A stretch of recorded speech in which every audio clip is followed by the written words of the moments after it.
800 years. Say that number slowly to yourself, the way you might turn a coin over in your fingers. 800 years is how long Yoda sat on the Jedi Council before the order he led finally came apart.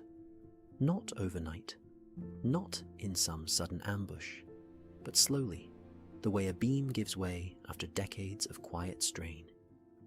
And that's what we're doing tonight, you and I. We're going to walk, slowly, through the story of why Yoda failed the Jedi. Not because he was weak, not because he was careless, but because... And this is the idea we're going to turn over together in the dark. He may have been so completely shaped by 8 centuries of one way of thinking that he couldn't see the cracks forming in the walls he himself had helped build. I want to say, right at the start, before we take a single step down this path, there is nothing here you need to hold on to. No names to remember for later. No quiz waiting at the far end of this walk. If you drift off in the next few minutes, that's not you failing to pay attention. That's the whole point of coming here tonight. I'll keep walking, even if you're not quite listening anymore. Think of this less as a lecture, and more as someone beside you on a long, dim corridor, talking quietly, in no hurry at all to reach the end of it. So let's take the first step. And the first step, I think, has to be that number again, 800 years, because it's stranger than it sounds. In the film Attack of the Clones, there's a moment easy to miss if you're not listening closely, where the length of Yoda's service on the Jedi Council is spoken aloud, almost in passing, the way you'd mention how long someone's lived on your street. 800 years on the Council, not 800 years old. Older still than that, if you go by the Legends timelines and later canon material. Closer to 900 by the time he dies on Dagobah in Return of the Jedi. But 800 years specifically as a member of that ruling body, shaping policy, training younglings, deciding who was fit to become a knight and who wasn't, deciding what the Jedi were for. Try to picture what 800 years of doing anything does to a mind. Not a human mind. Ours don't get the chance. But imagine it anyway, the way you might imagine the weight of a very old tree, its rings so numerous you'd lose count trying to find the center. Every institution Yoda helped run, every doctrine he helped enforce, every generation of younglings he watched grow into knights and then into masters, and then, sometimes, into graves. All of it happened under a single continuous gaze. There was no version of the Jedi Order that Yoda hadn't personally shaped. And that, I think, is where tonight's story really begins. Not with a battle, not with a betrayal, with a small, quiet question.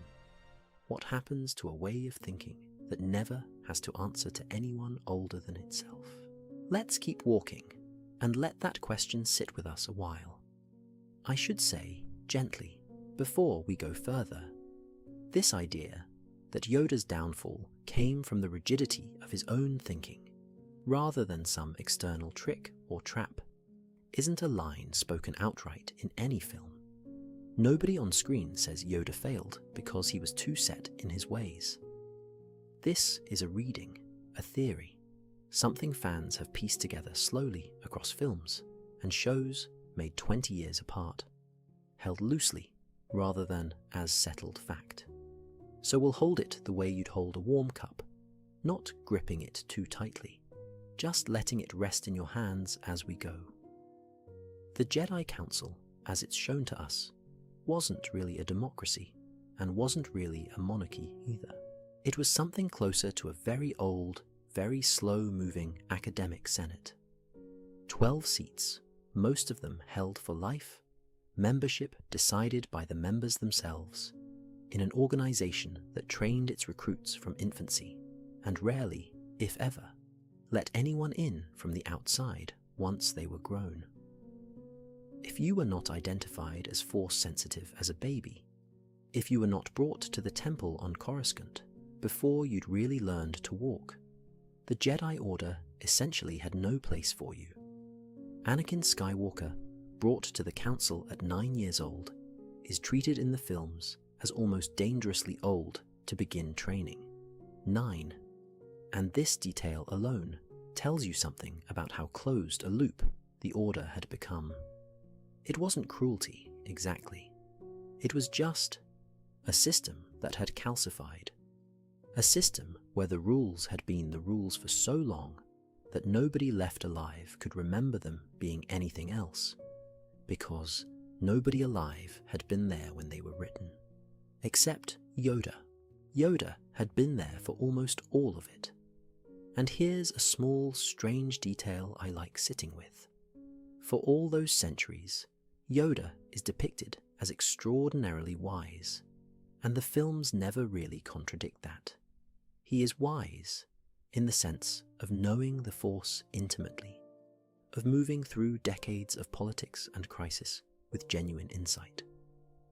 But wisdom about the Force and wisdom about institutions are not quite the same muscle. A man, or in this case, a 900-year-old green creature with a soft, tired voice, can be extraordinarily attuned to the currents of the universe and still be the last person in the room to notice that the room itself has gone stale.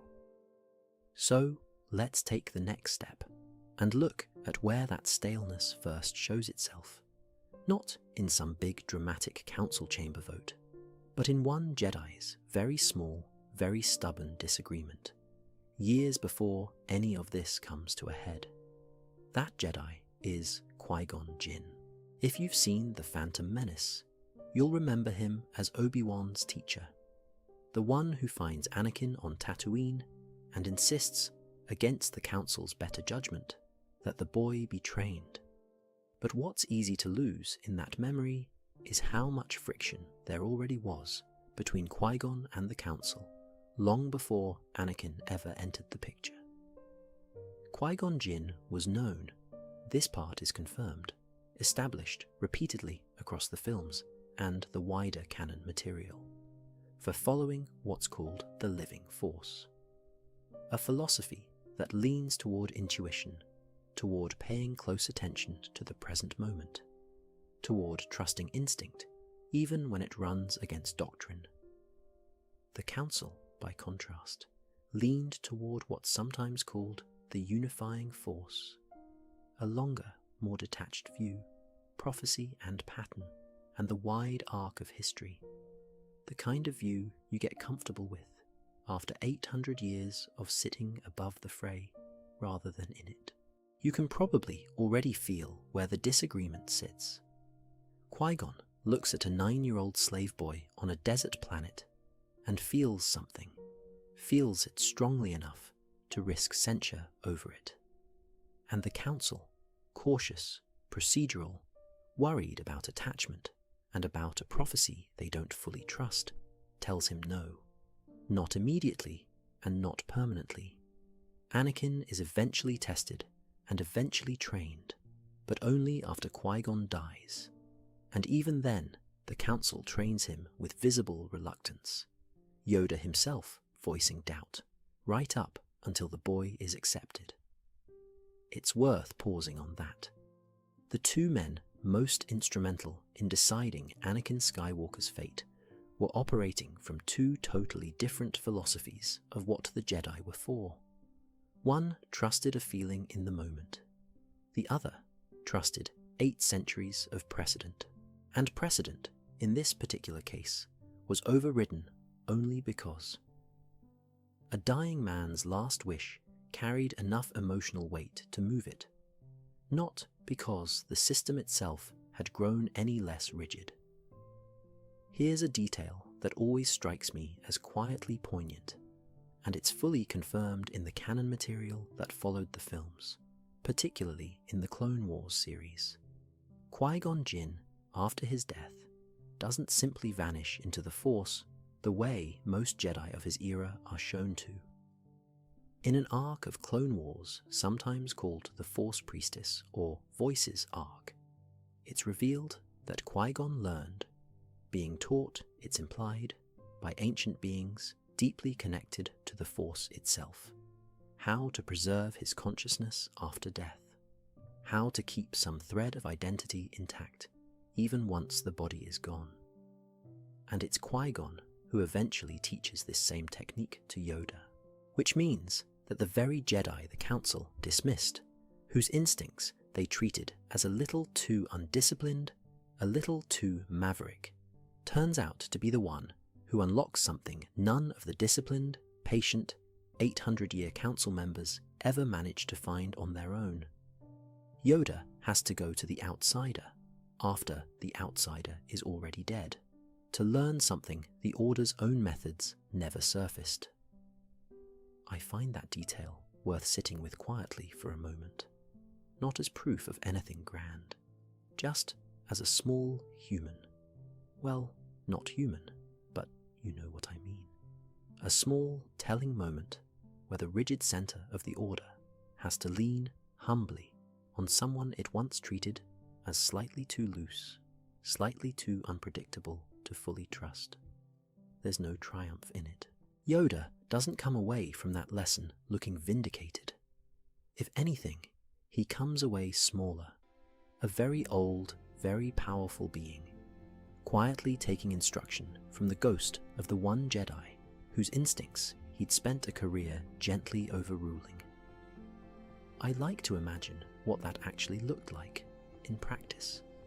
Some private clearing on some forgotten world.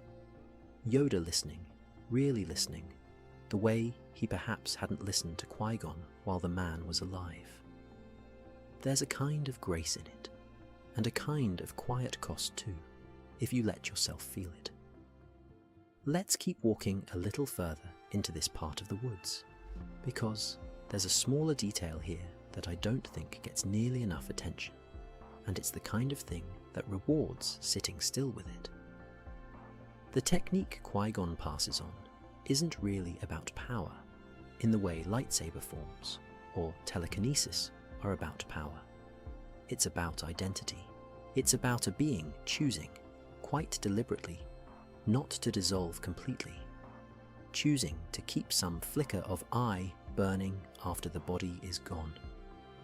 And if you think about everything the Jedi Order taught for centuries, about attachment, about letting go, about the self being something you're meant to release rather than protect, well, this technique sits a little strangely against all of that, doesn't it?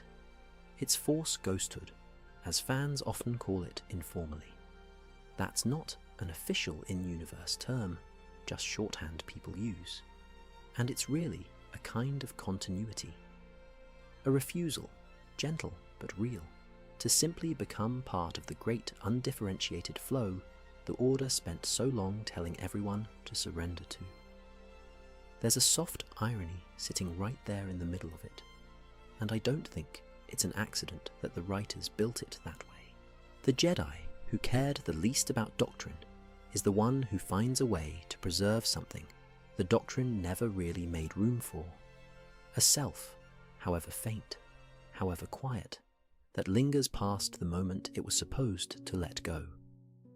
Qui-Gon, footloose, always half a step outside council orthodoxy, ends up more spiritually resourceful than the 800-year institution that trained him.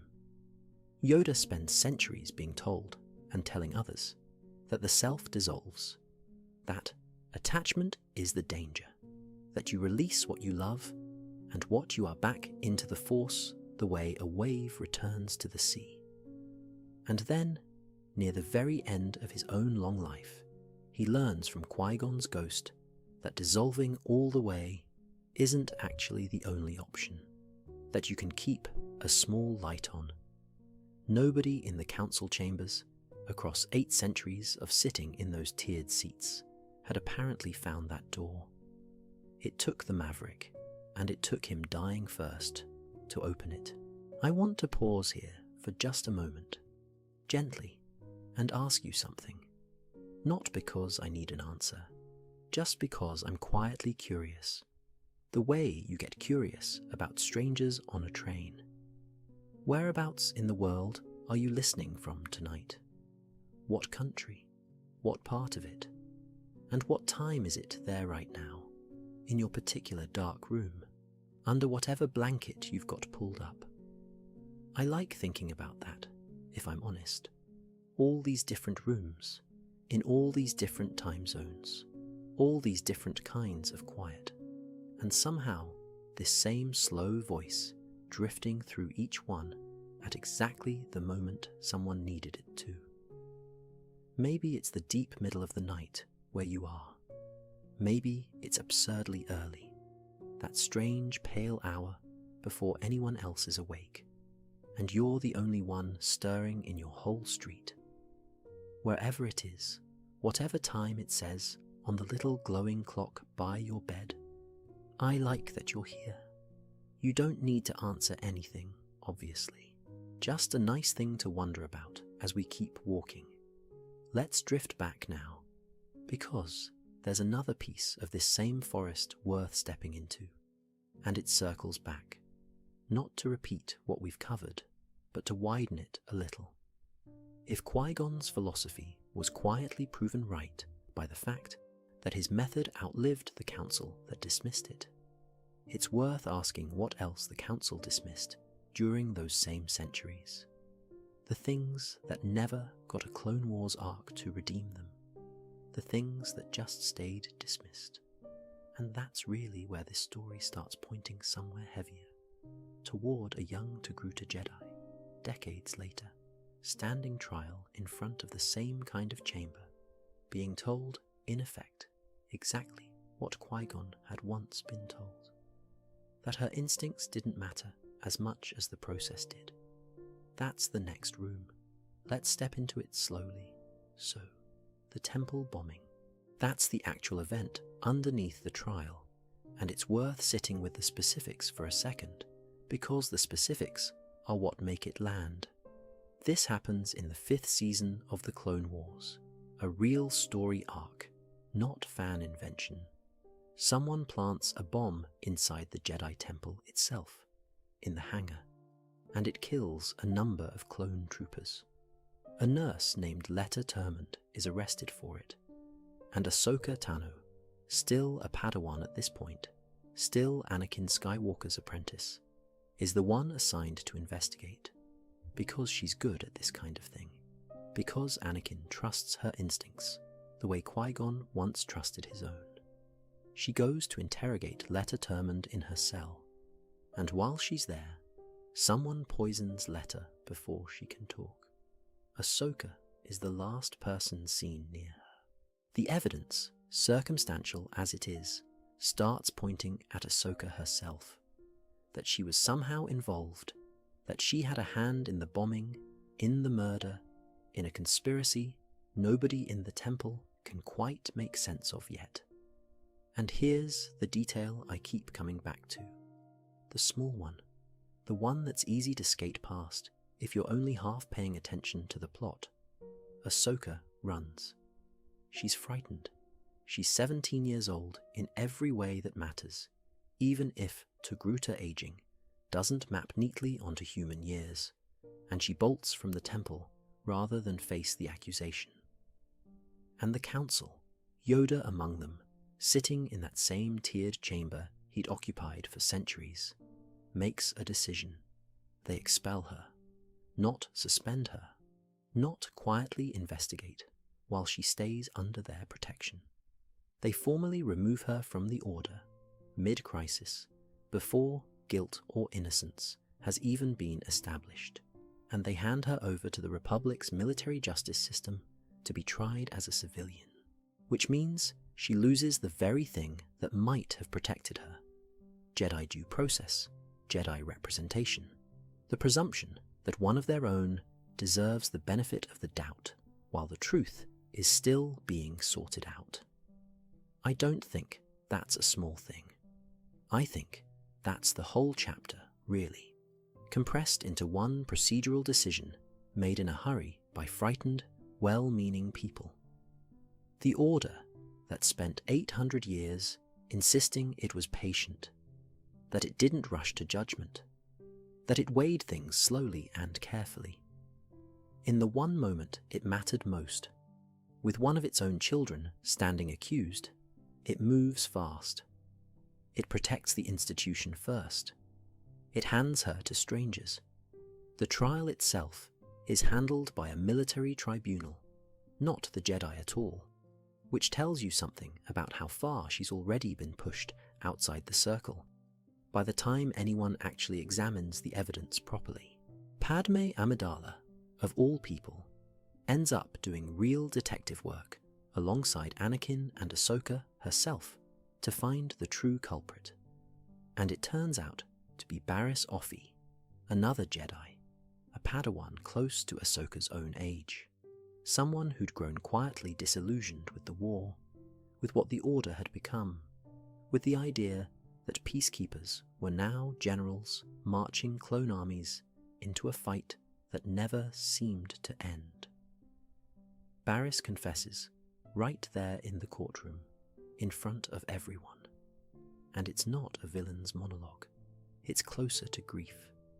She says the Jedi have lost their way, that the Order has become the very things it once claimed to stand against, that the war has hollowed them out from the inside, while they kept telling themselves they were still the guardians of peace they'd always been.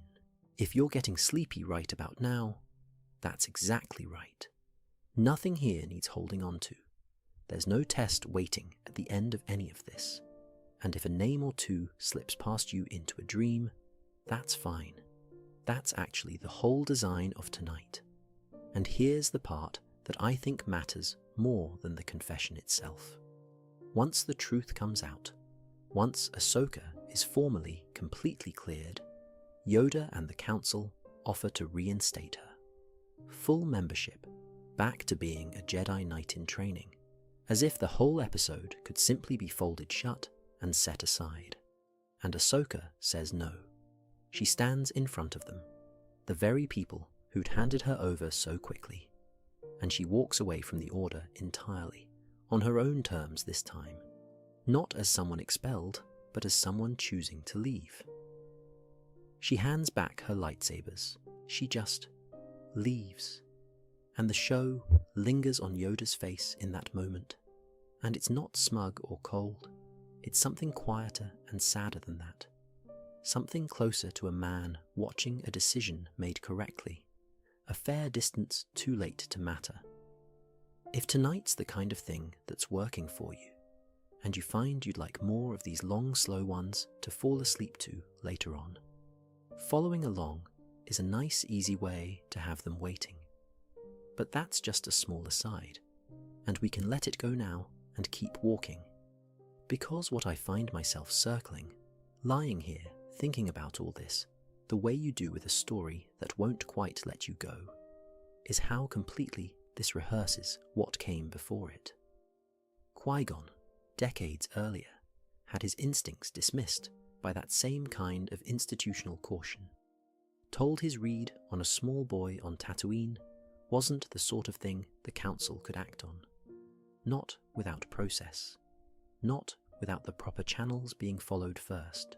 And here, one generation later, an entire young life gets nearly wrecked by that same reflex. The same appetite for procedure over instinct. Moving at exactly the wrong speed in exactly the wrong direction. Two data points, decades apart, both landing on the same quiet floor. And Yoda is present for both of them, not as a bystander either time, as one of the people actually making the calls. What's strange, and worth sitting with for a moment before we move on, is that nothing about Ahsoka's story ends in some big dramatic reckoning inside the council chamber. There's no scene where Yoda turns to the others and says, "We got this wrong. We need to change how we operate." The show doesn't give him that speech because, and I think this is the honest, unglamorous truth of it, he doesn't say it. Not then. The council absorbs what happened, quietly, the way institutions tend to, and moves on to the next crisis, because the war hasn't stopped for any of this, and there's always a next crisis. Ahsoka leaves, the war keeps going, and whatever Yoda privately felt about a 17-year-old walking out of the temple with her lightsabers in a box under her arm, he doesn't let it change the shape of the council, doesn't let it slow the machine down even slightly. Which, if you're looking for the moment the pattern really calcifies, I think that might be it. Not a villain's decision, just an institution too busy fighting a war to stop and ask why one of its best instincts just walked out the front door. That's the next thing worth following, gently, a little further down this same path. What the war itself was actually doing to the Jedi, while all of this unfolded around its edges. Let's keep walking that way for a while. So let's walk that way, slowly, and look at the thing that's been sitting just off to the side of everything we've talked about so far. The war itself, and where it actually came from. Because this is one of those details that seems small when you first hear it, and then just sort of grows the longer you sit with it. Here's the thread. The Clone Wars needed an army. That's obvious, that's the name of the thing. But the interesting part, the part I want you to picture clearly before your eyes get heavy, is how far back that army goes, and who ordered it. Because the clone troopers weren't raised up in some rush, once the war had already started. They were already grown, already trained, already waiting on a water world called Kamino, 10 years before the war began. 10 years. Someone had to have placed that order a decade earlier, long before anyone in the Republic knew a war was coming, long before Padme Amidala or Anakin Skywalker or the average person on Coruscant had any reason to think one was on the way.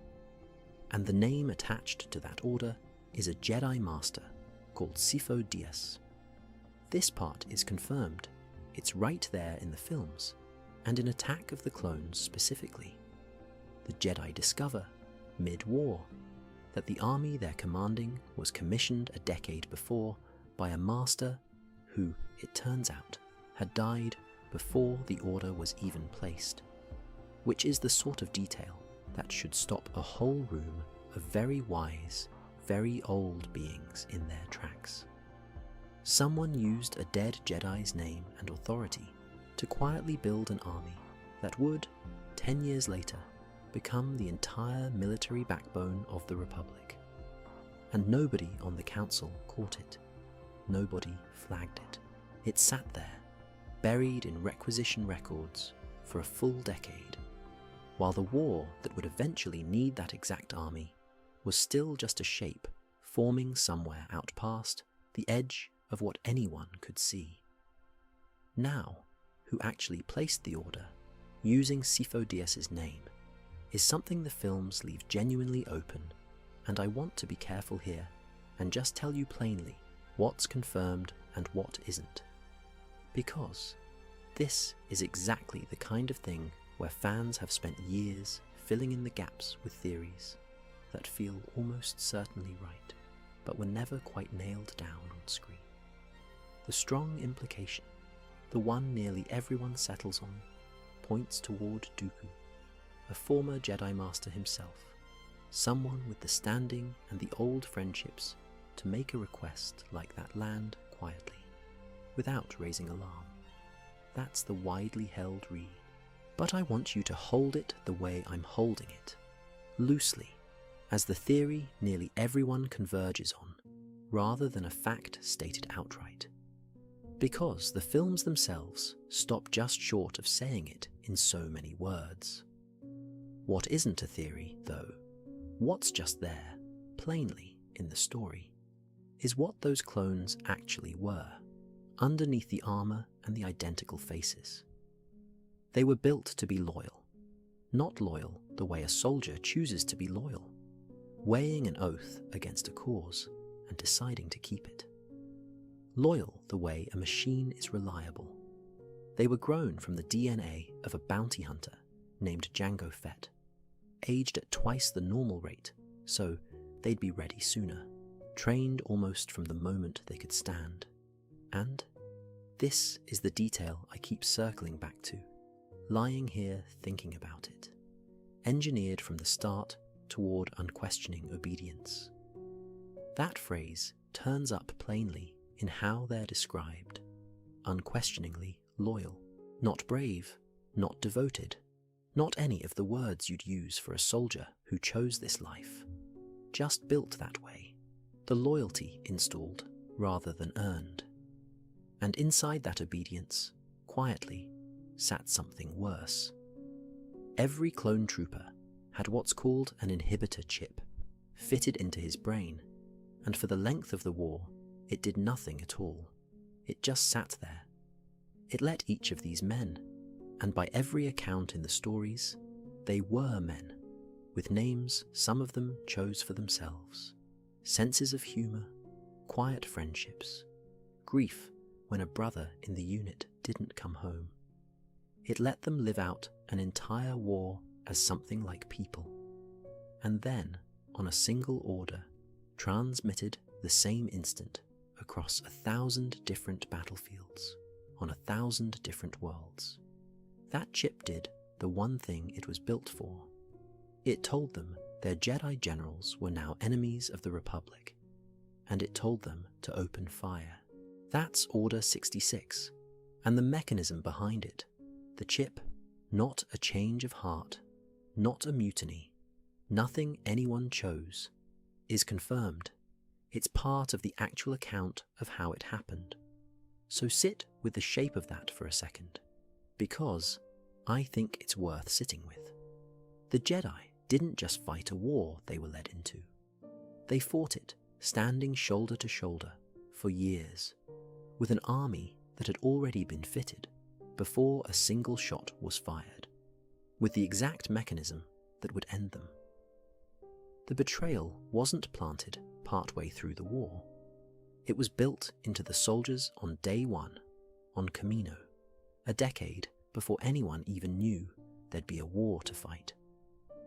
Every clone trooper who called a Jedi general Sir, who took an order from him, who died next to him on some forgettable Outer Rim world nobody back on Coruscant could find on a map.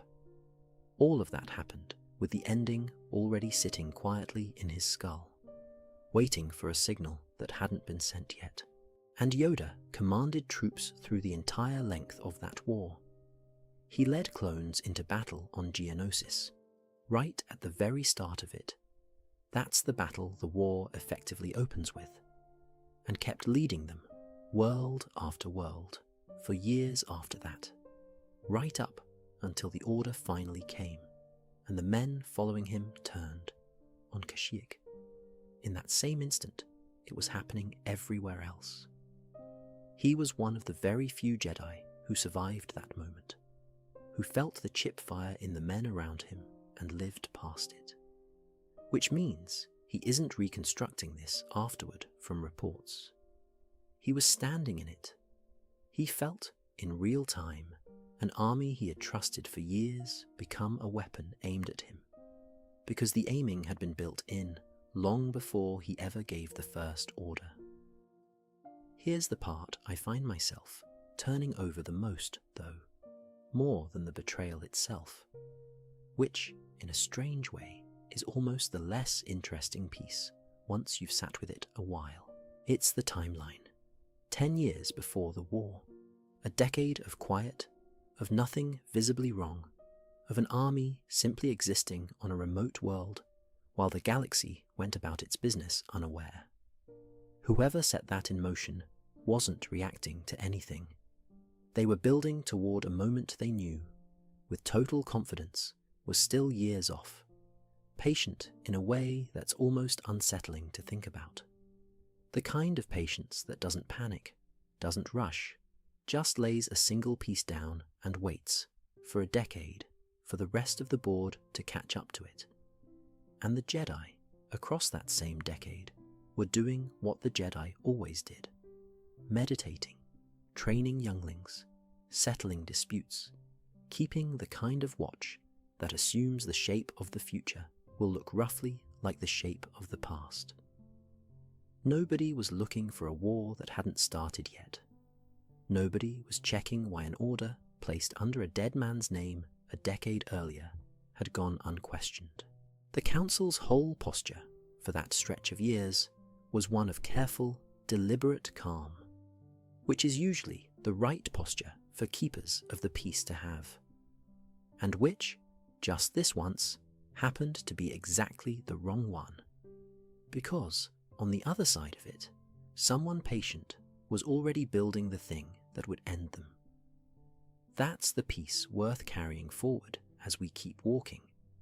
Not the war itself, but the shape of the trap underneath it, set a full decade before anyone in the temple knew to look for one. And it raises the question I think is worth sitting with next, gently, without rushing toward an answer. What it actually felt like, from inside the council chamber, to slowly realize, not all at once, but piece by piece, report by report, that the war they were fighting so carefully, so dutifully, had never really been a war they were meant to win. Let's keep going that way for a little while. So, let's take that step together, carefully, because it's the kind of question that doesn't have a clean answer. It has a texture, a slow accumulation, and the only way to feel it is to walk through it the way the Council did, report by report, without knowing yet what any single report meant. Here's a concrete place to start. Early in the war, the Jedi kept noticing that battles were going strangely well for the Confederacy, in ways that shouldn't have been possible. Droid armies anticipating troop movements. Separatist fleets arriving exactly where Republic forces were thinnest, over and over, across systems that had no business coordinating that precisely. And the read, at the time, the completely reasonable read, was that Count Dooku was simply a brilliant tactician, a former Jedi Master who understood how the Order thought and fought, and could exploit that, which was true as far as it went. Dooku had been a Jedi for decades before he left. He did know how they moved, but that explanation had a ceiling on it, and the Council kept running into that ceiling without quite naming it. Because underneath Dooku, and underneath the droid armies, and underneath even Darth Sidious, who they didn't yet know was pulling every string at once, there was a level of planning that didn't look like tactics anymore. It looked like something closer to authorship. Someone hadn't just prepared for this war. Someone had written it, cast it, and was now simply watching it be performed roughly on schedule. Mace Windu, in later scenes of the animated series that followed the film era, Star Wars, The Clone Wars, which Dave Filoni made largely to fill in exactly this kind of gap, starts voicing something close to that suspicion out loud, not as certainty, as unease. A sense that the war has a shape that's too convenient, too balanced, both sides bleeding at almost exactly the rate needed to keep the fighting going without either side actually winning. And that's a strange thing for a war to do, if you sit with it a moment. Wars are supposed to trend somewhere, tip one direction eventually. This one just continued, which is confirmed within the show's own text to be by design. The whole conflict was engineered by one man playing both sides, Sidious as the Chancellor publicly, and the Sith Lord privately. And the balance wasn't an accident of two evenly matched armies. It was a dial being turned by hand. Yoda felt something was wrong before he could say what. That's confirmed too, in his own quiet way. There are moments across the war where he describes a disturbance, a weight in the Force he can't source, and asks the other masters if they feel it as well. And some of them do, vaguely, the way you feel a change in air pressure before you can name it as a coming storm.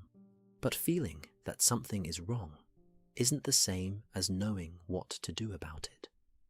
And Yoda, 800 years into a way of leading that trusted, careful process over urgent instinct, kept doing what he'd always done in the face of an unclear threat.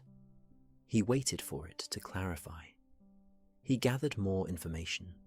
He trusted the Council's slow, deliberative machinery to eventually produce an answer, the way it always had, across centuries of smaller crises that had, in fact, resolved that way. You don't need to hold any of this in place while you listen, by the way. It's fine to let the details slide past you. The way a river doesn't need you to catalogue every stone it passes over to still be a river. I just want to sit in this moment with you a little longer, because I think it's the real hinge of the whole story. A leader whose entire wisdom was built on patience, faced for the first time with a threat that patience made worse. And he didn't know that yet. He wouldn't know it for years. Let's take one more step into that same stretch of the war, because there's a smaller, earlier moment that I think matters more than it first appears. Small enough that it's easy to walk past, which is maybe why it's worth stopping for. It happened years before the war even started, back on Naboo, when a Jedi Master named Qui-Gon Jinn found a 9-year-old slave boy on Tatooine, and became convinced, immediately and completely, that the boy was something the prophecies of the Jedi had been waiting for. The chosen one, the one meant to bring balance to the Force. This is confirmed right there on screen in The Phantom Menace. Qui-Gon brought Anakin Skywalker before the Council to be tested, and the Council, Yoda very much included, looked at the boy, felt the fear already sitting in him, the anger under the fear, the attachment to his mother he hadn't let go of and couldn't be expected to at that age. And they said no, too old to start training, too much fear in him already for comfort. Yoda specifically warns in that scene that fear is the path that leads to the dark side, and that he senses much fear in the boy. Qui-Gon pushed back. He insisted the boy be trained anyway, felt strongly enough about it to make it close to his dying wish. And Obi-Wan Kenobi, standing there beside his own master, heard that wish, and later honoured it, taking Anakin as his Padawan once Qui-Gon was gone. Here's the quiet, sad shape of that moment. Once you sit with it a while, the Council's instinct wasn't wrong. They looked at a frightened, attached, angry child and correctly sensed the raw material of somebody who could go either way, hard, depending entirely on how he was held. What they didn't have, what nobody could have had yet, was any sense of just how much would eventually be riding on which way he went. They made the call the rules told them to make, the cautious call, the one consistent with 800 years of training doctrine about starting young and starting clean. And then they let a single dead man's dying wish quietly overrule their own considered judgment, not through any dramatic reversal, just through the ordinary, almost bureaucratic drift of one master training the ward of another master who used to feel strongly about him. Nobody revisited the decision. Nobody checked in on it later with fresh eyes. It simply became settled, the way settled things do, and the Council moved on to the next matter on a very long docket. I don't tell you that to suggest anyone was careless, exactly. More that this is what it looks like when an institution is behaving completely reasonably, following its own logic all the way through, and still ends up somewhere it wouldn't have chosen if it had been watching itself from the outside. That's a gentle thing to carry forward with you, I think, more gentle than it sounds. The Jedi weren't undone by one dramatic mistake. They were undone by a long series of small, defensible ones, each of which made complete sense at the time it was made. Which brings us, walking a little further down this same hallway, to Ahsoka. She came to the temple as a small child, the way all Jedi did, taken in young and raised inside the Order's care, the way the Council believed was safest. No attachments, left dangling outside the walls, no family to miss, no home to be homesick for. She was assigned as Padawan to Anakin Skywalker at the very start of the war, a pairing nobody quite expected, and across the years of fighting that followed. All of it told in Star Wars, The Clone Wars, running from 2008 to its conclusion in 2020. She grew from a slightly reckless teenager into, by every account inside that story, one of the more capable and clear-headed people wearing Jedi robes at all. Anakin trusted her. Obi-Wan trusted her. She fought in more battles across that war than most Jedi twice her age. And then, in the war's later years, a bombing hit the Jedi Temple itself, and the investigation pointed, through evidence that had been deliberately, carefully planted, at Ahsoka. She was arrested, and here is the detail I keep coming back to, the one that sits underneath everything else in her story. The Council did not simply let the Republic's justice system investigate a member accused of wrongdoing. They expelled her from the Order first, stripped her of her status as a Jedi, and only then handed her over to a military tribunal to stand trial, meaning that whatever happened to her afterward, she would face it entirely alone, with no order behind her, no master standing at her side by right. Nothing but whatever she could manage on her own in a courtroom built for soldiers, not for children they'd raised since infancy. Anakin didn't accept that. He kept investigating on his own time, against the current of what the Council had already decided, and eventually found the real culprit, a Jedi named Barriss Offee, disillusioned with the war and the Order both, who had planted the evidence herself as a kind of protest against what she saw the Jedi becoming. Ahsoka was cleared. The Council, faced with the truth, offered to reinstate her, to let her back in as though the door had simply been closed for a while rather than shut and locked from the other side. She said no, and that's confirmed too, plainly, right there in the show's final episodes of that arc. She stood in front of the same council that had cast her out and told them she couldn't simply walk back through that door as if nothing had happened, because something had happened.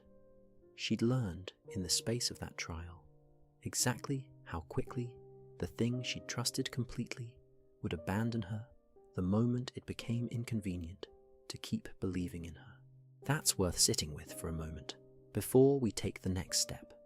Not to dwell on the injustice of it particularly, but because of what it reveals about the shape of the Order at that point in the war, an institution that, faced with a hard choice between protecting one of its own and protecting its own reputation for order and discipline, chose the second thing, quickly, almost reflexively, the way you'd expect an institution to choose, once its instincts have quietly reorganized themselves around self-preservation rather than around the people it was built to serve. Yoda was in that room. He didn't stop it. And that's the next place worth walking to, gently, not backward, just further along the same corridor. What Yoda himself, decades later, alone on a swamp world with nothing left to lead, came to understand that decision had actually meant. So let's take that next step together, slowly, because there's a detail here that I find genuinely moving, once you sit with it. Years later, after the war had ended in the worst way anyone could have imagined, after the clones turned on the Jedi they'd fought beside for years, after Order 66 swept through the temple and across 100 worlds in the same terrible afternoon, Yoda found himself in the Senate chamber, facing Palpatine directly, lightsaber in hand. This part is confirmed, right there on screen in Revenge of the Sith. Yoda duels the man who has just revealed himself as Darth Sidious, the two of them trading blows across that vast circular room with its rings of empty senatorial pods. And Yoda loses, not narrowly. He's driven back, forced to retreat, and he makes the decision, clear-eyed, not panicked, to flee rather than die there, trying to finish what he couldn't finish. And then comes the line. It's brief, almost thrown away in the pacing of the film, but it's the one I keep circling back to whenever I think about how this man understood his own story. He meets Obi-Wan afterward, and he says it plainly. Into exile I must go. Failed I have. Not we failed. Not the Order fell. Failed I have. Present tense, first person. No hedging, no softening. For a character who spent the better part of 1,000 years speaking in riddles and detachment, choosing distance from feeling the way another person might choose a coat, that sentence lands differently. It's the sound of someone finally speaking plainly because there's nothing left to protect by not doing so. Here's a small thing worth resting on before we walk any further. He didn't say it was inevitable. He didn't blame Palpatine, or the Sith's decades of patient scheming, or the clones' hidden conditioning, all of which were real and all of which mattered enormously. He said, failed I have. Whatever he understood in that moment, in the wreckage of the Senate chamber, with his lightsaber still warm in his hand, he understood it as his. So where did he go with that? Not into hiding purely for safety, though safety was part of it.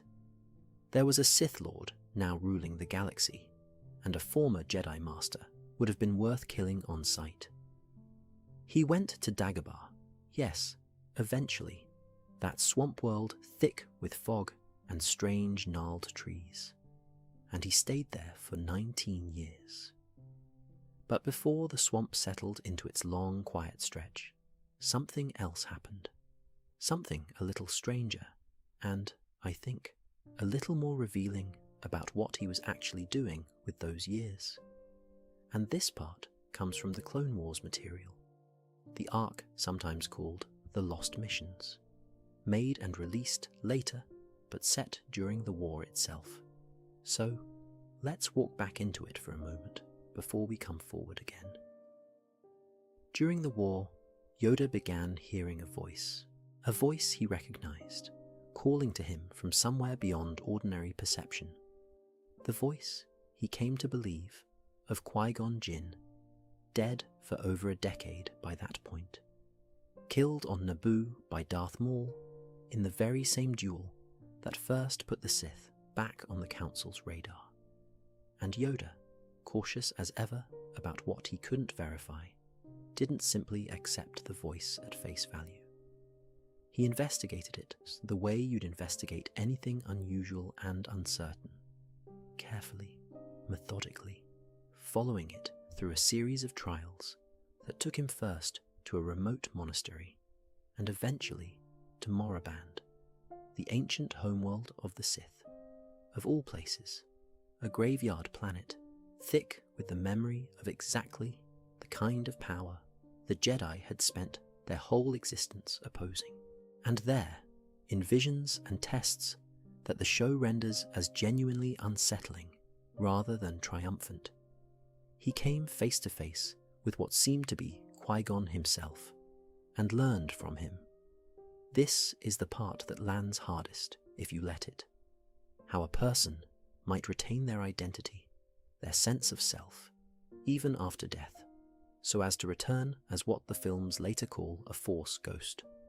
Sit with the shape of that for a second. Gently, no rush.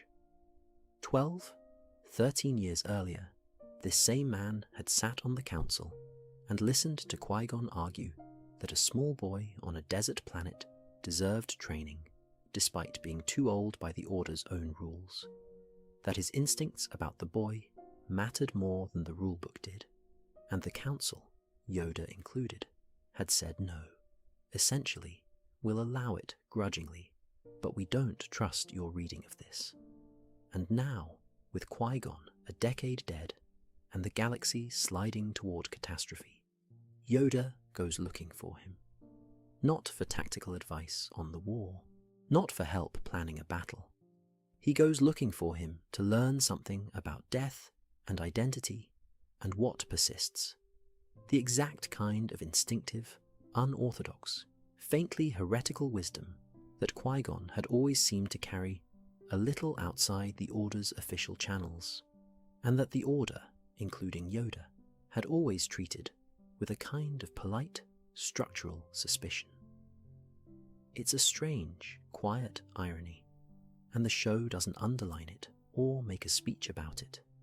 It simply lets it sit there in the plot, the way real irony usually does, uncommented on, waiting for whoever's paying attention to notice it on their own. The man who dismissed the instinct is, years later, alone, seeking out the person who had it, because it turns out that instinct was pointing at something true the whole time. Something about the Force, about death, about persistence beyond the body, that the Order's careful rules had never made room for.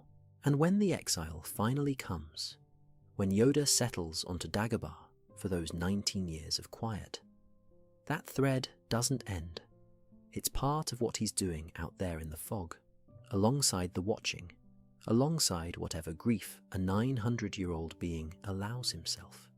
He's practicing, learning to hold on to himself the way Qui-Gon's voice had shown him was possible, so that one day, decades on, he could appear again, not as a memory, not as a story someone tells, but as himself, present, still teaching, still there. You don't need to hold on to any of these names or dates, by the way. Moraband, the trials, the timeline of it all. What's worth keeping, if anything, is just the shape of the thing. A man spends centuries building an order around discipline and detachment, and rules for who's worth listening to, and only really opens himself to the wisdom sitting just outside those rules, once everything the rules were meant to protect has already been lost. Which brings us, gently, to the next stretch of this walk, because there's one more piece of that exile worth looking at closely, and it has to do with what Yoda actually did with his days on that swamp, alone, once the trials and the searching had quieted down into something more like waiting. So let me walk into that with you, the actual texture of the days out there, because it's a small detail, but it's worth dwelling on for a moment before we move on. Dagobah is a swamp. Not a beautiful swamp, not the kind you paint. A low, wet, tangled world of fog and root and standing water. Hardly any sky visible through the canopy. Everything soft underfoot and slightly rotting. And this detail is worth sitting with because it feels, on the surface, like such an unlikely place for a 900-year-old former Grand Master of the Jedi Order to end up. Not a temple, not a monastery on some clean, quiet peak. A swamp, small, cramped, damp. Yoda builds himself a mound hut out of mud and root, and whatever he can gather, barely tall enough for him to stand in, which, to be fair, isn't asking much given his height. And he lives there, alone, for close to 2 decades. But here's the thing I find worth lingering on. Dagobah wasn't a random hiding place. Within the story's own logic, The planet is thick with the Force in a strange, murky, undirected way. A kind of ambient noise of it, seeping up from the swamp itself, from a particular cave not far from Yoda's hut, that radiates something closer to the dark side than the light. This matters, because it's precisely the kind of place that would make a Jedi's presence very hard to detect from a distance. Hidden not behind a wall or a disguise, but behind interference, static, a planet that hums with enough raw, tangled Force energy that one more presence, one more old quiet mind sitting very still inside it, simply doesn't stand out. It's a strange kind of shelter, hiding not in silence, but inside noise. And there's something almost tender in the idea of the most disciplined Force user in the galaxy choosing, of all possible refuges, a place defined by chaos and dampness, and a cave that unsettles anyone who goes near it. As if, after 900 years of order, he finally let himself rest inside disorder instead. He doesn't waste those years though, not entirely. He watches. That's confirmed, if quietly, in how the story eventually resolves. Yoda spends the exile keeping a distant eye on the galaxy's slow transformation under the Empire, and continuing that private, difficult work of learning to preserve identity beyond death. The thread we were just following a moment ago. Some of it is simply endurance. Some of it, I think, if I'm allowed a small, gentle guess here, is grief with nowhere to go. For the younglings, for the Order, for however many names he must have carried privately and never spoken aloud again. The show and films don't dwell on that part, and neither will I, because it isn't the kind of thing that needs decoding. You already know what waiting alone with grief looks like, probably better than any story could tell you. Which brings us to the next step of this particular path, the one most people already know a little about, even if they've never thought hard about it. The arrival, one day, out of a crashed old fighter, half sunk in the swamp, of a young man he wasn't expecting, and hadn't gone looking for, and who found him instead. That's Luke Skywalker, of course, 23 years old, half-starved, half-lost, guided to Dagobah by Obi-Wan Kenobi's ghostly voice, with instructions no more specific than, seek out Yoda. And when they meet, this is confirmed, plainly, on screen, in The Empire Strikes Back. Yoda doesn't announce himself. He plays a small, scruffy, slightly mischievous stranger first, rifling through Luke's supplies, mimicking his impatience back at him, letting the young man's frustration build for a good while before revealing who he actually is. It's such a small, human choice for a 900-year-old exile to make, to have a little fun first. I like sitting with that detail, because it tells you something the solemn parts of the story don't. That whatever Yoda lost in those years, whatever grief or guilt he was carrying about the Order's fall, he hadn't lost his sense of humour, hadn't calcified into pure sorrow.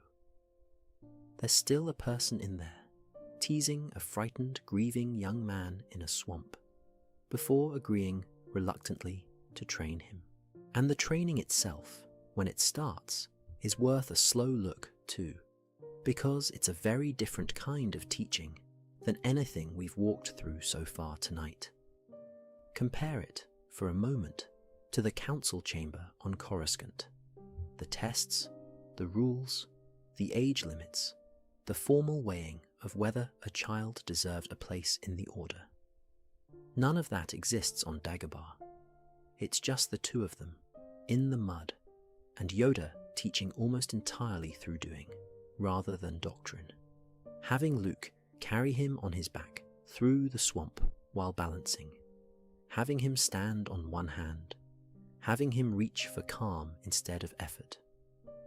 And then, of course, the moment that's become so famous it's almost worn smooth from repetition. The X-Wing sunk in the bog, Luke insisting it's impossible, and Yoda lifting it out himself, slowly, calmly, using the Force the way he'd clearly been using it his whole long life. Not as strain, not as struggle, just as an extension of stillness. And when Luke says he doesn't believe it, Yoda's answer is the line most people already know by heart. That's why you fail. Here's what I find worth dwelling on in that scene though, more than the line everyone quotes. It's that this, quiet, direct, physical, patient, is exactly the kind of teaching Yoda never really gave the Order back on Coruscant. Not to this degree.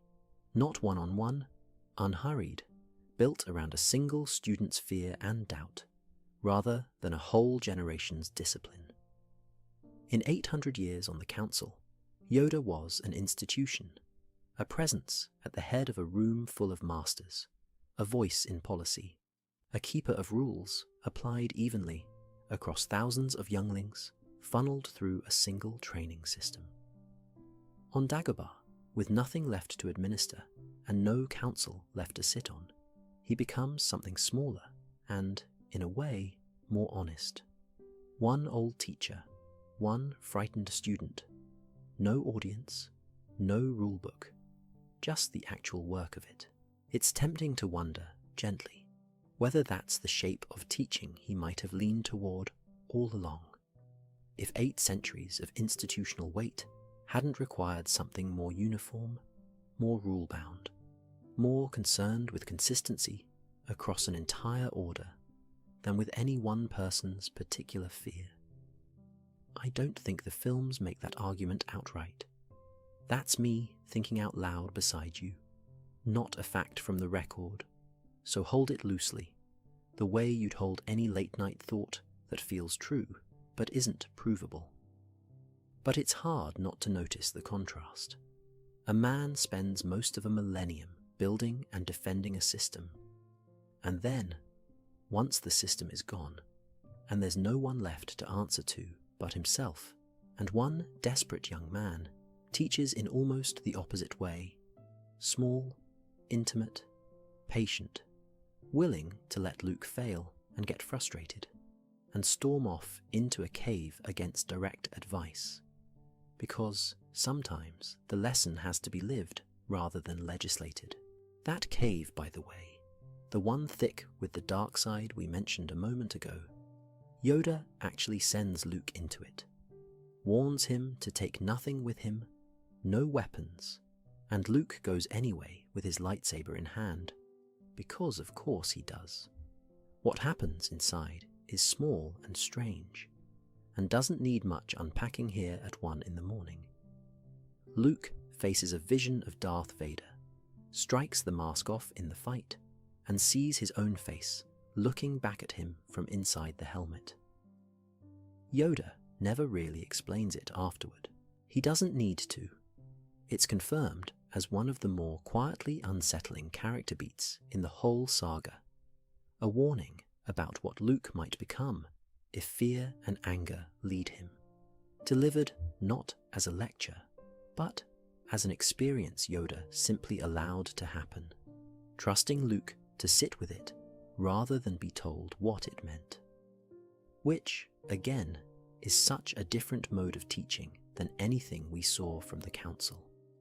Less about handing down the correct interpretation, more about letting the lesson be felt first and understood later, if at all.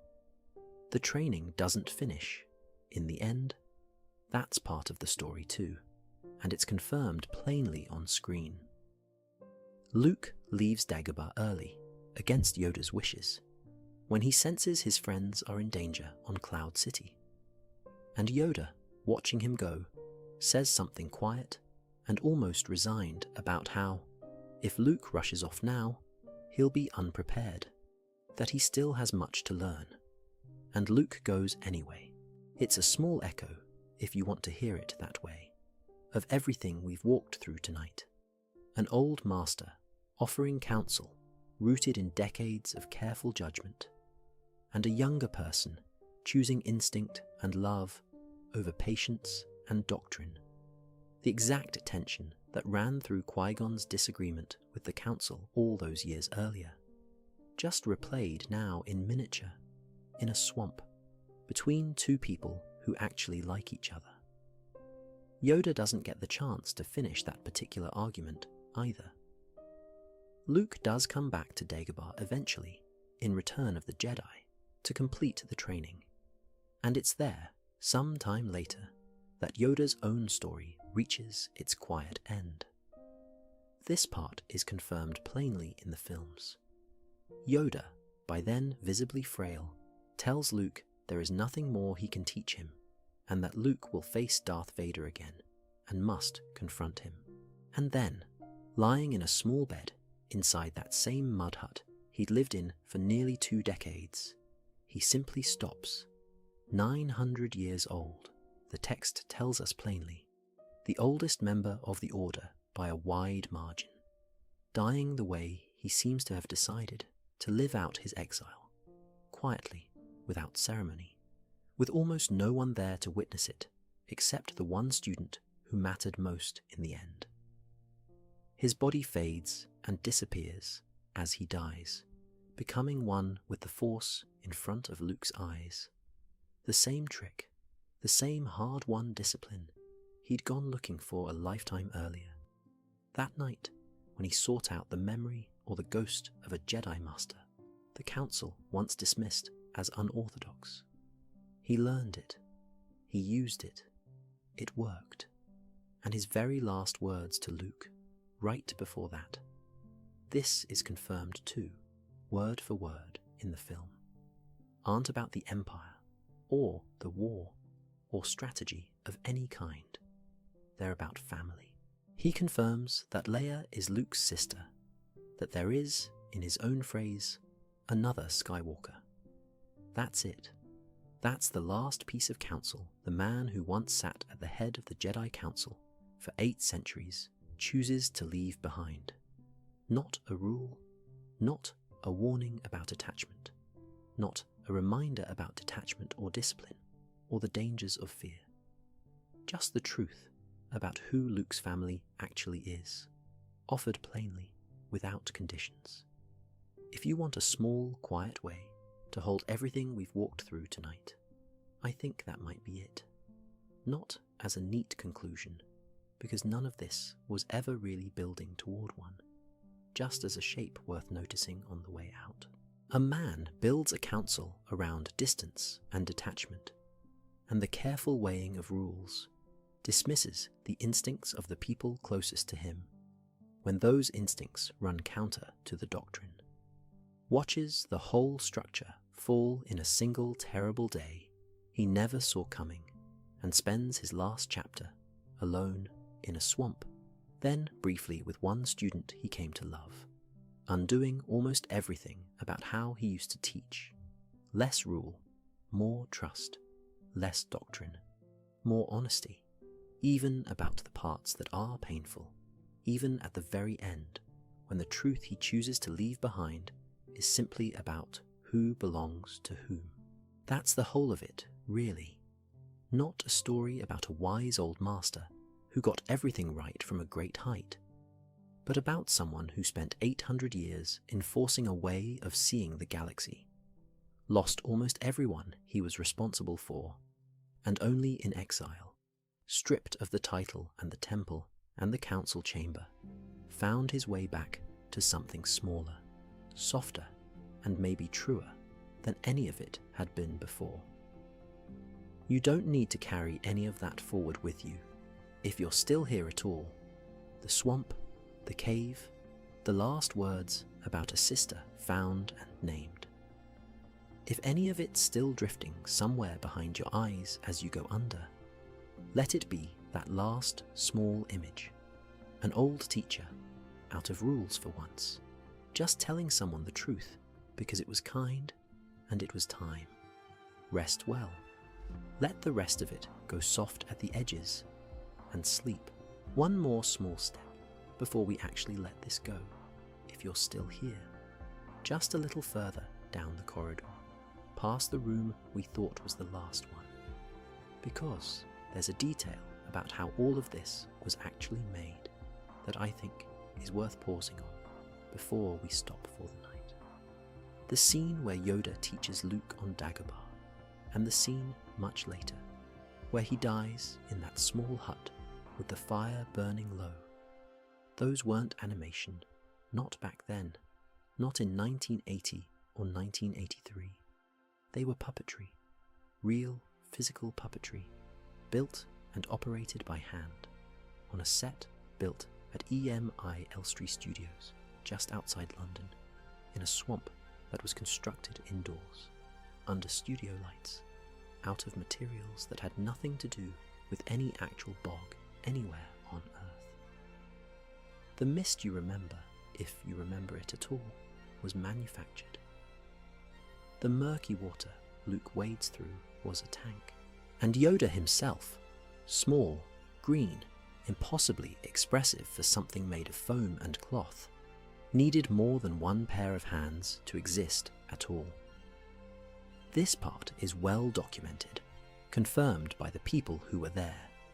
The puppet was operated by a small team, with Frank Oz's hand and arm inside the body doing the main work, the mouth, the head, the primary movement, while other puppeteers, out of frame, worked cables and rods for the things a single hand simply couldn't manage. The ears, for instance. Yoda's ears move constantly if you go back and watch closely. Small tilts and dips that track his mood the way a dog's ears might. And that movement came from a separate mechanism entirely. Someone else's careful, invisible work, timed to land exactly with what Frank Oz was doing with his voice and his hand a few feet away. It's a strange thing to picture, if you let yourself picture it properly. 3 or 4 grown adults, out of shot, crouched in the water and the fake mist, moving a 900-year-old philosopher one small motion at a time. And the face itself, the actual design of it, has a detail I find quietly lovely.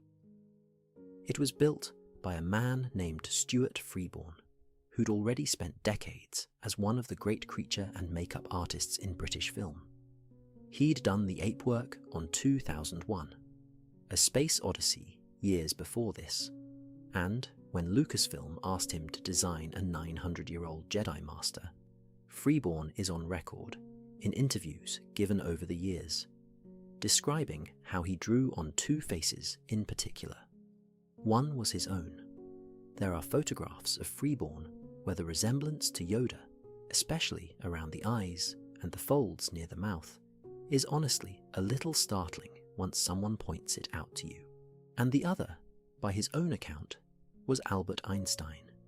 Not a caricature of him, nothing so on the nose as that, but something about the weight of the brow, the sense of a mind that had been thinking for a very long time, folded into a face that otherwise belonged to no species that has ever existed. It's a well-known piece of Star Wars trivia at this point, repeated often enough that it's easy to stop hearing it. But I like sitting with it for a second, that the wisest, oldest character in the whole saga was built, quite literally, out of the face of one of history's actual physicists, and the face of the craftsman who happened to be sitting there sculpting him. None of that changes anything about the story we've spent the evening walking through. The council, the war, the fall, the exile, the last words about a sister. It doesn't need to. It's just a small room off to the side, the kind you notice on the way out of a house you've been walking through for a while, and think, oh, that's nice, and then keep walking anyway, because it's late, and the door's right there. So, here's where we actually leave it. Somewhere in Hertfordshire, decades ago now, in a studio built to look like a swamp that never existed, a handful of people knelt in fake water and moved small mechanisms by hand so that a puppet could tilt its ears and look tired and look wise, and eventually look like it was letting go. That's not a bigger truth than anything else we've covered tonight. It's a smaller one, but smaller truths are sometimes the ones that stay with you longest, precisely because they don't ask anything of you. No lesson, no shape, nothing to carry forward. Just a picture if you want it. Hands in dark water, holding something gently, making it breathe. That's genuinely all there is for tonight. Wherever you are, however far under you've already drifted, let your shoulders drop the rest of the way. Let your breathing slow to whatever pace it wants, and let the last thing in your head be as small and unimportant as a puppet's ear, tilting once and then going still. Sleep now. There's nowhere else we need to go. One more step, then, since you're still here, and there's no reason not to take it. There's a detail about how that swamp actually worked that I only mentioned in passing, and it's worth doubling back to, gently, because it changes the picture a little. When you watch the Dagobah scenes now, what you see is Luke wading through water that comes up past his knees, and Yoda perched on logs, or riding in that little pack on Luke's back, entirely dry, entirely composed, and it's easy to assume the puppeteers were simply crouched down in that same water, hidden by the reeds and the mist machines, which is mostly true, but not the whole picture.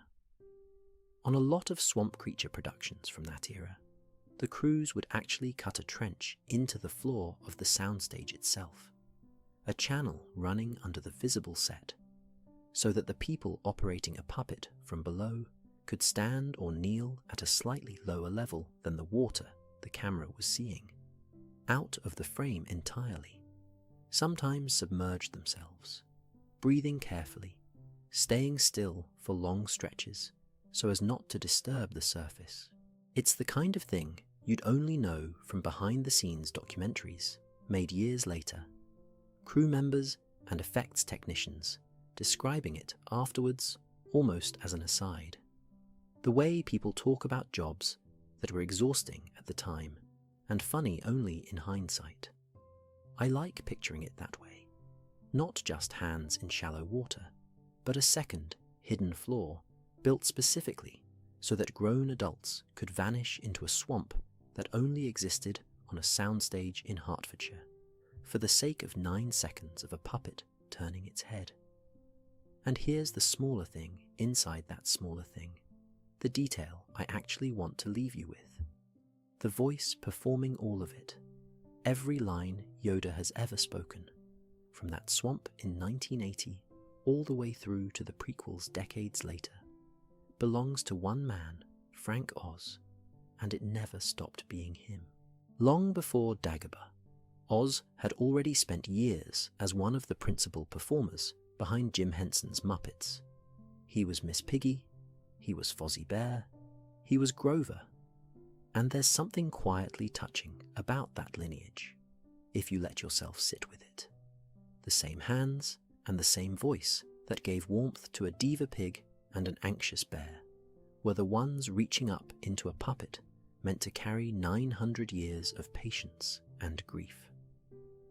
It wasn't a separate skill wheeled in for the occasion. It was the same craft, aimed somewhere heavier.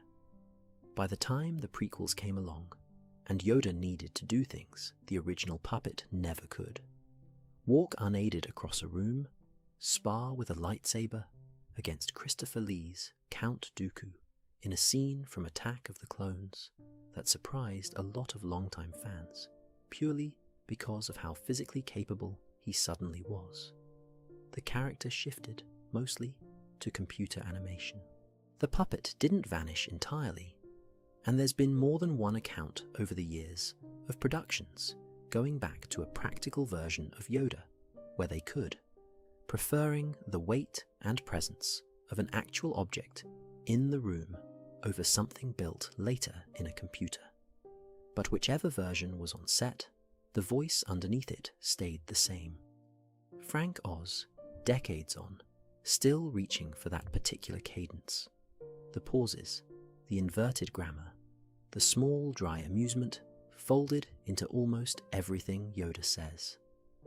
A single continuous thread running under a character who otherwise changed form completely across the years.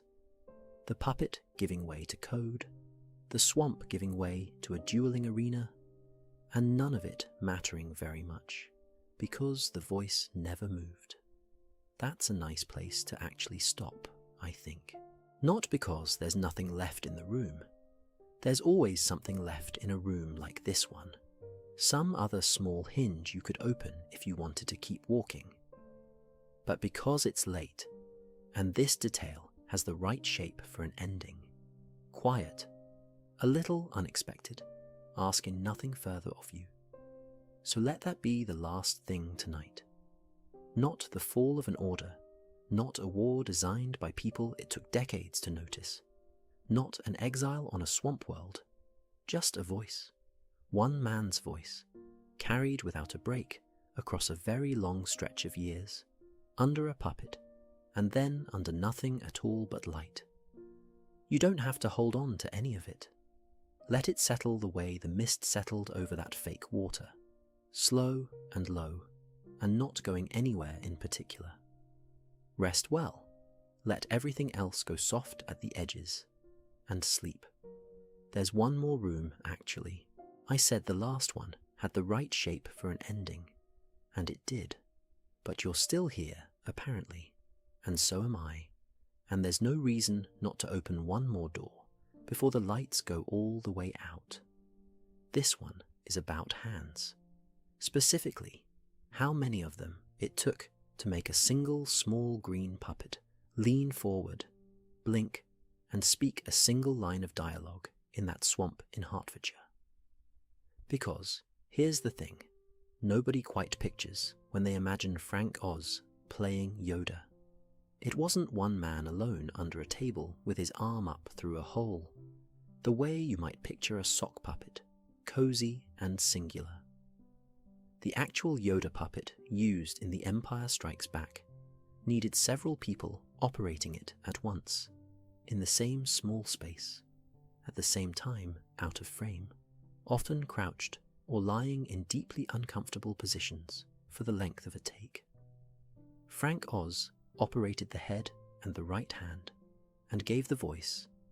That part is solid, well documented, the part everyone remembers. But underneath and around him, other puppeteers were responsible for other pieces of Yoda's body that Oz's hands simply couldn't reach on their own. Catherine Mullen, a puppeteer who'd already worked with Jim Henson's productions, took on a share of the puppet's bodywork on that film. Yoda's ears, which move subtly more than people notice, tilting and dropping with mood the way a dog's or a bat's might, were controlled separately, mechanically, by yet another operator, working small radio-controlled or cable-driven mechanisms tucked inside the head. So, a single Yoda performance, in the technical sense, was never really a solo act. It was a small, cramped, coordinated ensemble, several sets of hands, and at least one voice, all needing to move as if they were one small, tired creature sitting on a swamp log. Timing the tilt of an ear to the inflection of a syllable Frank Oz hadn't even finished saying yet, because puppetry, like a lot of quiet, patient crafts, runs slightly ahead of itself. You commit to the ear twitch a half beat before the line lands, trusting it'll arrive. I like sitting with that, if I'm honest. Not because it's a twist or a secret. It isn't. It's just a production detail, sitting quietly in the trivia of a film most people know, mainly for one scene involving an X-wing sinking into a bog. But there's something in it about how a single, coherent presence, Yoda's whole unhurried, ancient calm, that unmistakable feeling of one specific creature sitting in front of you, was actually made out of several separate, invisible people, none of whom you were ever meant to notice, all agreeing, take after take, to disappear into a single small performance. Nobody watching the film was supposed to think about Catherine Mullen's hands, or the person running the ear rig, or the particular ache of holding a crouch for the length of a scene. The whole design of the work was to be forgotten. Its success was measured by how completely it vanished. And maybe that's not a bad thing to fall asleep on either, now that I say it out loud.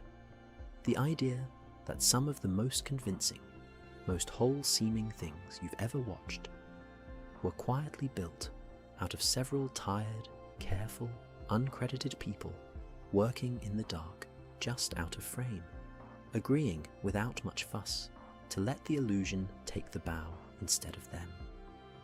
I don't need you to hold on to any of this either.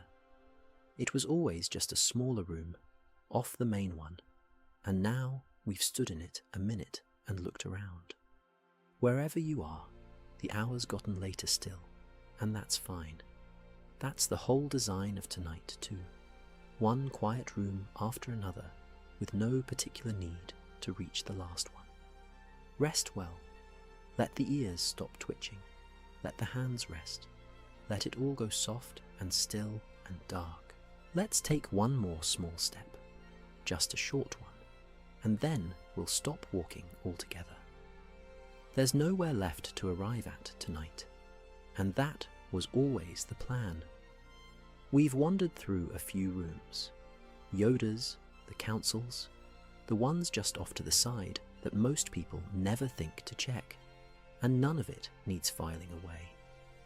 No test in the morning, no one's going to ask you what came before what.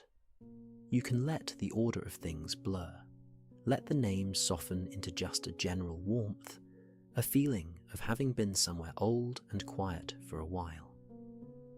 If your eyes are already closed, that's exactly right. If they're still open, that's fine too. Let them get heavier at their own pace. No hurry. The way everything tonight has had no hurry in it. Let your shoulders unclench, wherever they've been holding on without you noticing. Let your jaw loosen. Let the blanket be exactly as heavy as it is, doing its one simple job. Let the room around you, the lamp, if it's still on, the small sounds of your particular night, wherever you told me you were listening from, just settle, the way old rooms settle, the way old stories do too. Nothing more happens from here. No twist waiting at the end, no final reveal to keep you tethered, just the sound of a voice getting quieter, and a story that's decided gently to stop needing you awake for it. Rest well. Let it all go soft at the edges, softer still, until there isn't really an edge left to notice. Just the dark and the quiet, and you drifting the rest of the way down on your own. So let's leave it there. Not a stopping so much as a settling, the way dust settles, the way a house settles at night, small and unremarkable and complete. You don't need to remember Yoda or the Council or any of the names we walked past tonight. You don't need to remember me. If all of this dissolves by morning into nothing but a general feeling of having been kept company in the dark for a while, that's not losing anything. That was always the whole of what tonight was for. Let your breathing find its own slow rhythm now, whatever that is for you. Not the one I've been matching my voice to, your own, underneath it. The one that's been there the whole time, waiting for you to stop managing it. Let go of the shape of the room. Let go of the lamp, if it's on, and the quiet street outside it, and whatever hour it climbed to while we weren't watching.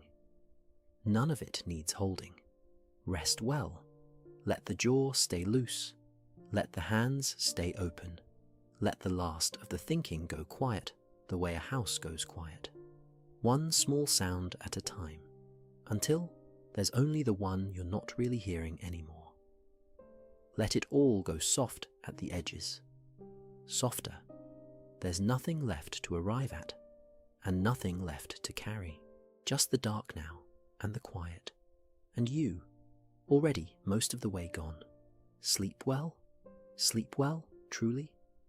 Wherever you are, whatever hour it is now, that's the only thing that matters, and it's already taking care of itself. Good night. Good night, then. Truly. That's it. That's the whole of it. Good night. Good night. Good night. Good night. Good night. Good night. Good night. Good night. Good night. Good night. Good night. Good night. Good night. No further words. Just the quiet and the dark and the soft weight of sleep settling in. Quiet. Good night. Good night. Good night. Quiet. Good night. Quiet. Quiet. That's where we'll leave it then. Not with an ending exactly. Just a voice growing smaller and smaller until it isn't really a voice anymore. Just a low hum in the room, and then not even that. Wherever you are right now, however far under you've already gone, there's nothing waiting for you on the other side of this except morning, whenever it comes, in its own time, the way it always does. Nothing to finish, nothing to hold, just the weight of the blanket and the dark doing what dark does, and you, somewhere underneath all of it, already home. Good night, good night, good night, good night, good night, good night. Let it be quiet now. Not the quiet before something else, just quiet for its own sake. The kind that doesn't need filling, the kind old houses hold on to long after everyone inside them has stopped talking. You don't have to listen for what comes next. There isn't a next. There's only this, the low room, the settled dark, whatever soft shape your body has found under the blanket, without you quite deciding on it. If you're still here, still somewhere near the surface, let that be all right too. There's no schedule to sleep. It arrives the way tide arrives, not pushed, not pulled, just slowly more of itself, until the shore isn't a shore anymore. So Peine, I'll let my voice go the way a fire goes when nobody's tending it. Not out, just low, just embers, just warmth, without any more shape to it. Rest well, wherever you're listening from, whatever the clock says now. Let the last of tonight dissolve the way breath does in cold air, there for a moment, then simply not, and nothing lost in the going. Good night, good night. Just that, now. No more walking, no more rooms to drift through. We've come to the end of the path, and it turns out the end was never a place, just a quiet clearing where the walking simply stops on its own. Wherever you are, let the night hold you the way it's held everyone who's ever fallen asleep to a voice not unlike this one. Gently, without effort, without needing to be thanked for it. Good night.